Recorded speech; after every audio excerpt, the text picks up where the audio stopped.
Hello everyone, welcome back to my channel. আমি প্রিয়াঙ্কা আর আমার নতুন একটি ভ্লগে আপনাদের অনেক অনেক স্বাগত জানাই।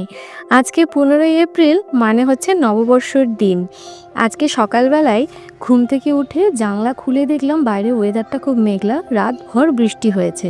তার ফাঁকেই দেখলাম আমার সুন্দর একটা জবা ফুল ওখান থেকে উঁকি মারছে।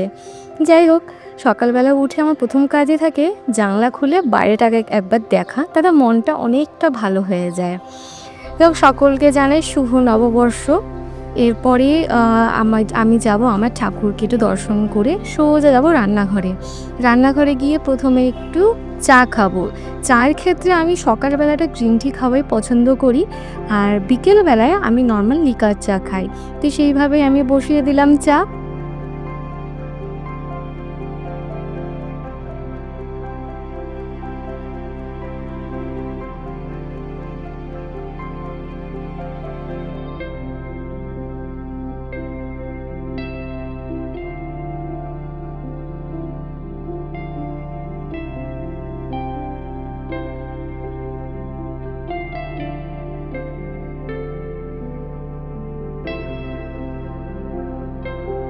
গ্রিন টি খেতে আমার খুব একটা ভালো লাগে না, কারণ ওটার টেস্ট নেই তো, কেমন তেতো তেতো লাগে।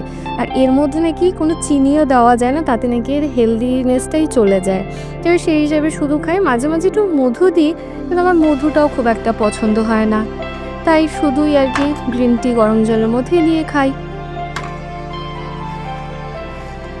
সাথে নিয়ে নিলাম দুটো বিস্কিট আর একটা ড্রাই ফ্রুটসের লাড্ডু।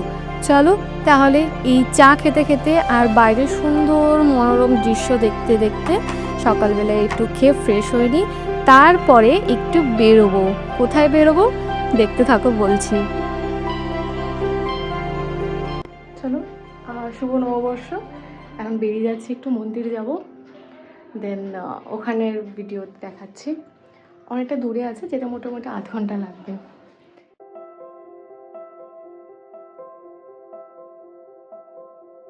রেডি হয়ে গেছি, এবার রওনা হব।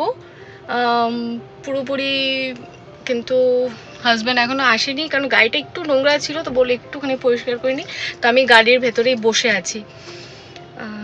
ভালো লাগছে। ফার্স্ট আজকে শুভ নববর্ষের দিন আমি আমার ফার্স্ট ভ্লগ আপলোড করছি, মানে ফার্স্ট ব্লগটা রেকর্ড করছি আর কি। প্রথম দিন ভাবলাম নতুন বছর নতুন সূচনা করি, দেখা যাক কী হয়। অতটা এখনও ভালো মতো পারি না, ঠিক আছে? অতটা মানে কিভাবে বলতে হয় আস্তে আস্তে শিখে নেব। তো যদি তোমাদের কোনো সাজেশনস থাকে বা কিছু মনে হয় যে তোমার এভাবে করা উচিত, এটা করা উচিত, বা কী ধরনের ব্লগ করা উচিত, তোমরা যদি আমাকে জানাও তাহলে খুব ভালো হবে। আশা করব, আমি চেষ্টা করব আমার 100% দিয়ে সুন্দর করে ব্লগটা করা, যাতে তোমাদের সবার খুব ভালো লাগে। চলো মন্দিরে যাচ্ছি, সেখানে তোমাদেরকে দেখাবো কোন মন্দিরে যাচ্ছি। সাথে থাকো তোমরা। তারপর রওনা দিয়ে দিলাম। এবার যাওয়ার পথে একটা প্রবলেম হয়েছিল, সেটা হয়েছিল টায়ারটা একটু পাংচার হয়ে গেছে। রাস্তায় বোধহয় কোনো কাঠি লেগেছিলো। তো এবার সেটাই খুঁজছি যে কোথায় পাংচারের আর কি হাওয়া দেওয়া যাবে টায়ারে। তো যাই হোক, পেয়ে গেছি। হাওয়া দিয়ে তারপর রওনা হয়ে গেলাম আর পৌঁছে গেলাম মন্দিরে। এটা হলো আমাদের শিলিগুড়ির দাগাপুর মন্দিরের বাবা লোকনাথ মন্দির। এটা মোটামুটি শিলিগুড়িতে যারা থাকে তারা প্রত্যেকেই কিন্তু এখানে একবার হলেও এসেছে। সোজা চলে আসলাম, একটু প্রসাদের ডালা নেব। তো সেভাবেই দাদা আমাদেরকে দিয়ে দিল নিজেদের নাম আর হচ্ছে গোত্র, যেটা লিখে দিতে হয়। খুব সুন্দর করে সাজিয়ে রেখেছে। তো আমরা সবই নিয়েছিলাম, ঠাকুরকে মালা দেওয়ার জন্য যা যা লাগবে সব কিছুই নিয়ে এবার সোজা চলে যাই পুজো দিতে, কারণ অনেকটা লেট হয়ে গেছে। শুনলাম তো যে এখনও পুজো হচ্ছে, কোনো প্রবলেম নেই। এই মন্দিরটা এত ভালো লাগে, এত ভালো লাগে যে কি বলবো। চারদিকে জাস্ট দেখো কত সুন্দর শান্ত পরিবেশ, সবাই অনেকেই এসছে। তো এবার চলে যাচ্ছি, এই হচ্ছে মন্দির। খুব সুন্দর, খুব সুন্দর, মানে এটার সাথে আমাদের একটা নস্টালজিক ব্যাপার আছে। যাই হোক, তার থেকেও বড় ব্যাপার হচ্ছে পুজো দেওয়ার পর সোজা বললো আমাদেরকে যে ভোগ খেয়ে নিতে। তো ওখানে গিয়ে মন্দিরের পেছনে ভোগ খাওয়ার জায়গা আছে, যেহেতু আমার হাজব্যান্ড ও কমিটির মেম্বার্স আছে, তো ওখানে বসিয়ে আর কি খিচুড়ি ভোগ দেওয়া হয়েছে। এত স্বাদ, এত স্বাদ! জানি না কেন যে মন্দিরের প্রসাদে এত স্বাদ কিভাবে হয়। হয়ে গেছে আমাদের পুজো।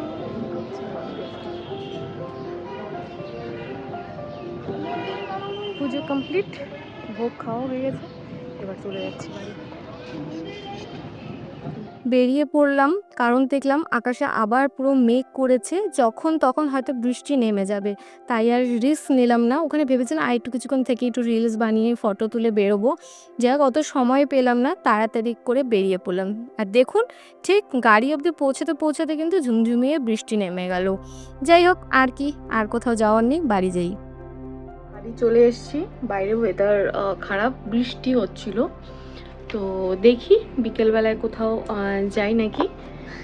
এই যে বাইরের এখন এই কন্ডিশন, মেঘলা কিন্তু ভালো আছে, অতটা বৃষ্টি নেই। আর জানি না বিকেলবেলা কীরকম কী হবে। ভিডিওটা তাহলে এখানেই শেষ করছি, দেখা হবে নেক্সট ব্লগে। সবাই খুব ভালো থাকবে, সুস্থ থাকবে। আর ভিডিওটা যদি ভালো লাগে অবশ্যই একটা লাইক করে দেবেন। আর হচ্ছে ভিডিওটা কিন্তু কেউ শেয়ার করতে ভুলো না। আর অবশ্যই আমার চ্যানেলটাকে সাবস্ক্রাইব করে দিও। চলো দেখা হচ্ছে নেক্সট ব্লগে। টিল দেন সবাইকে টাটা।